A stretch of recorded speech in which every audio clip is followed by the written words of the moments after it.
Ashton Jeanty bullies Carlson into giving up number 2.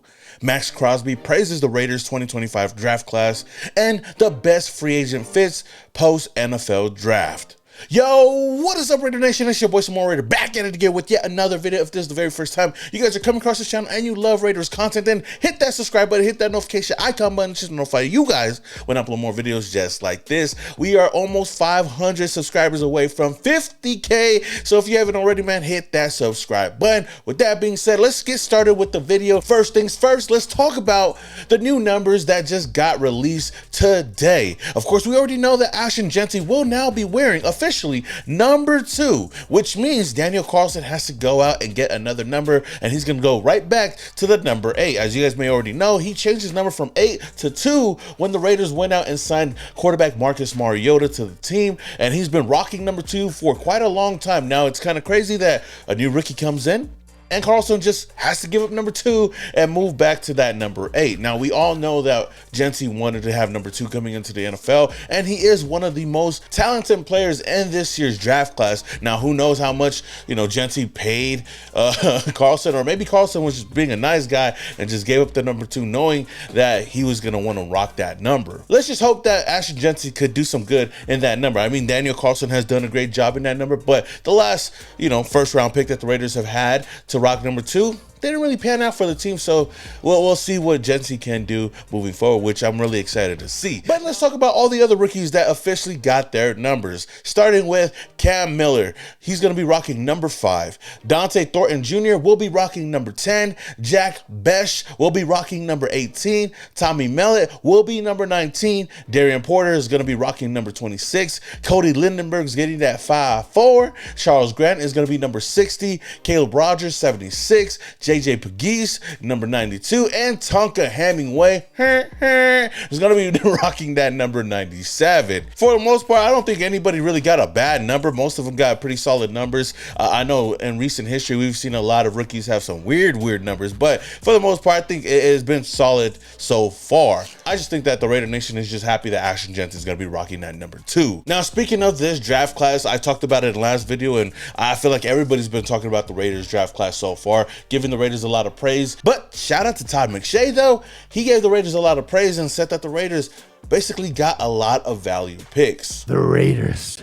Every pick on this list was of value. Jeanty at 6, value. Yes. Jack Besh, wide receiver, he's a starter. I don't care. Like, he's a starter. Oh, he's definitely a starter for day one.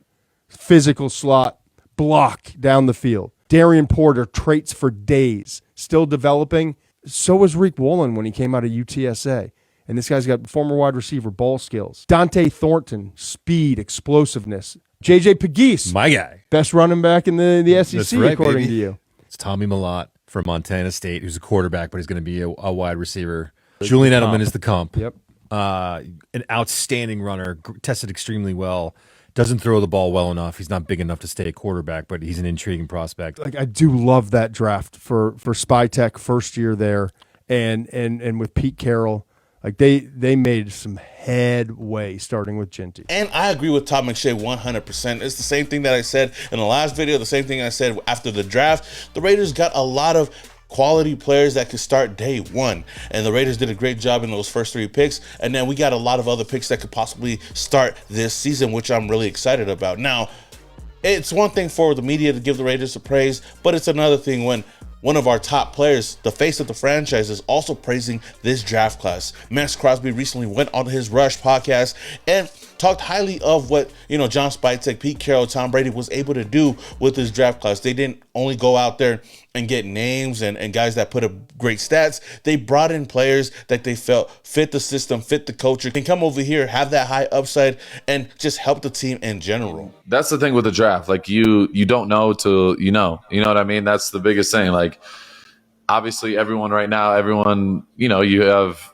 reviews of the draft and how do you think it went? Was it good? Is it bad? Like, once the players get on the field, that's when you figure out if it was good or not. I think from where we're at today, I have to give our front office a ton of credit. You know what I mean? There's so many people involved in that draft process, but I feel like as far as like, this is what our team is going to be. This is what our identity is. This is what we're trying to build. This is how we're cooking. Like, that's exactly like there was a game plan and it was executed, and you could tell everyone was happy, confident, and we got the type of guys that we want. You know what I mean? From a not only a measurable standpoint, but also a mindset. Guys that love football and are the right type of guys to be in the locker room. So, yeah, all those things matter. You know what I mean? It's not just about talent or numbers. That's important, but also having the right type of guys with high ceilings, like we talked about, and different influences you can just see from Pete Carroll to Spytek to Tom Brady to Mark Davis. You know what I mean? There's like all that combined in one, and I feel like we executed exactly how we wanted it to. So that was awesome. And I gotta agree with the Big Oos. I mean, we got a lot of players that are coming in with high ceilings and great characters. So, you know, it really makes me think about the whole signing of Pete Carroll, you know, bringing in Pete Carroll, hiring him as the head coach. I know a lot of people really wanted Ben Johnson, but, you know, I was really high on Pete Carroll, and a lot of people talked about his age, which I didn't really understand because, you know, Pete Carroll's not going to go out there and play football. He's going to go out there, and the main thing we're going to use is his brain and what he's been able to do with his time, with his experience. And the Raiders haven't had a coach with experience since, heck, John Gruden. And that was kind of all right too, but Pete Carroll has been a guy that's done it on every stage in college and the NFL. And now coming over here to Las Vegas, I feel like he's going to do the same exact thing. He only knows what he knows, and he only knows what he can do in the NFL. And I feel like that's what he's bringing over here. And one of the main reasons why I wanted him is because he could build a culture, something that the Raiders have desperately lacked these past couple of regimes. And I know bringing in Tom Brady also helps that as well. So when you look at all the signings that we brought in and free agency, when you look at all the picks that we brought in during the NFL draft and what the Raiders are doing moving forward, especially bringing in and trading for Geno Smith, that was a very smart move by the Raiders early on in the offseason because we didn't have to address it in free agency. We didn't have to address it too much in the NFL draft, even though I wanted some quarterbacks that were still available. I feel like this team, you know, valued other players like Tommy Millard and even Cam Miller later on in the draft, and we used all the picks before that to address big needs on this team, and we definitely brought in some impact players that could start day one. So overall, with all that said, I feel like Pete Carroll and them have killed the offseason so far, but it's one thing to kill the offseason and it's another thing to actually go into the season and actually put everything to work. So I'm going to try to keep all my hopes a little bit leveled, but, you know, as a biased Raider fan, I'm always going to be excited every offseason until the season actually starts. Now, getting back to the NFL draft real quick, I want to kind of highlight Ashton Jeanty a little bit.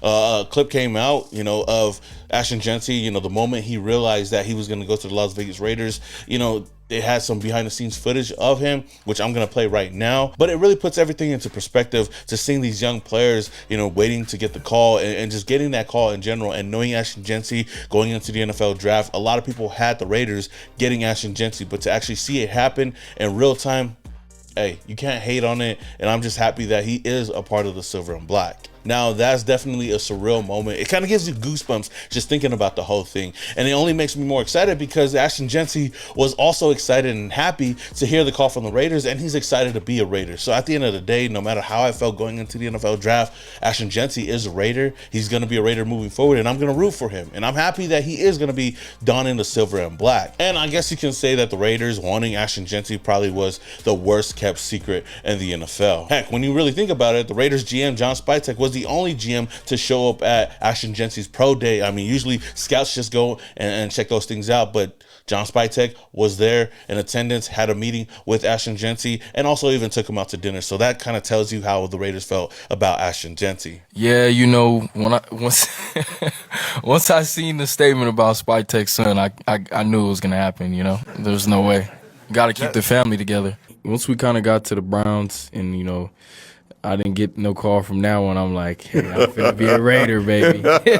Last thing, I want to go over the best free agent fits post-draft for our Las Vegas Raiders. Shout out to Silver and Black Pride. They kind of gave a list on some of the free agents that could fit this team right now after the NFL draft. First name being wide receiver Keenan Allen, saying that the Raiders could use another veteran wide receiver on a short-term deal, and Allen makes sense as a depth piece. Remember, he's played under new Raiders wide receiver coach Chris Beatty in the past 4 years. It would be a smooth transition. Now, you guys know that I'm really big on Amari Cooper, and I'd rather have Amari over Keenan Allen, but it wouldn't hurt if the Raiders were to bring him in. I wouldn't expect much out of Keenan Allen, but he is another body that we could add into the wide receiver room, and I don't think it hurts at the end of the day. The next free agent fit is Asante Samuel Jr., saying that the Raiders have a big question mark at nickel cornerback in the post-Nate Hobbs era. He is not perfect, but he would fill a hole and have a key role on Pete Carroll's defense. Of course, Samuel has been one of the biggest names that I've brought up throughout the offseason, and it is kind of surprising that he still hasn't been signed anywhere.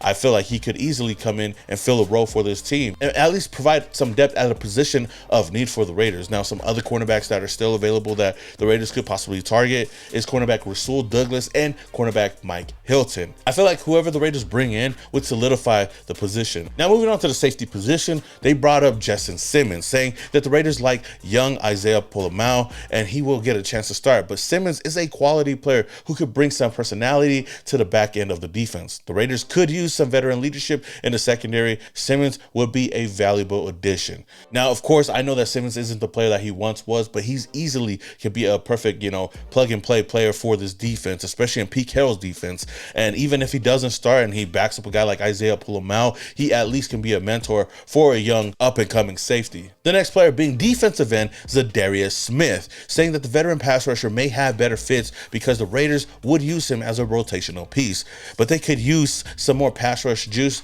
and the accomplished Smith would provide it. Now, even at his age, I don't think it would hurt to add more talent to the defensive line, and if you could get somebody as experienced as Smith, I don't think that it would hurt this team at all. Now, the last player that I feel like would be a perfect fit for the Raiders right now, I kind of just threw it in there, it wasn't in this article, but it would be wide receiver Elijah Moore. Now, Elijah Moore has yet to reach his full potential in the NFL due to, the poor quarterback situations, despite showing some promise with a career-high 61 catches in 2024. Now, at 25, he offers speed, depth, and a special team value, making him a low-risk, high-reward type of signing for the Raiders, who could sign him for around $4.5 million without straining their budget. I think out of all the available free agents, especially at the wide receiver position, Elijah Moore would be up there for me alongside of Amari Cooper. And he's a little bit different because he is still young right now, and he's a guy that could possibly find himself in a prime role in this Raiders offense if he was given the chance to go out there and compete. But Raider Nation, man, that's just a quick list of the players that I feel like could be a perfect fit for the Raiders after the NFL draft. Is there any other players that you want the Raiders to go out there and at least entertain or even sign? Let me know your thoughts down in the comments below. Until the next video, this is your boy, some more Raider, and your boys, yeah.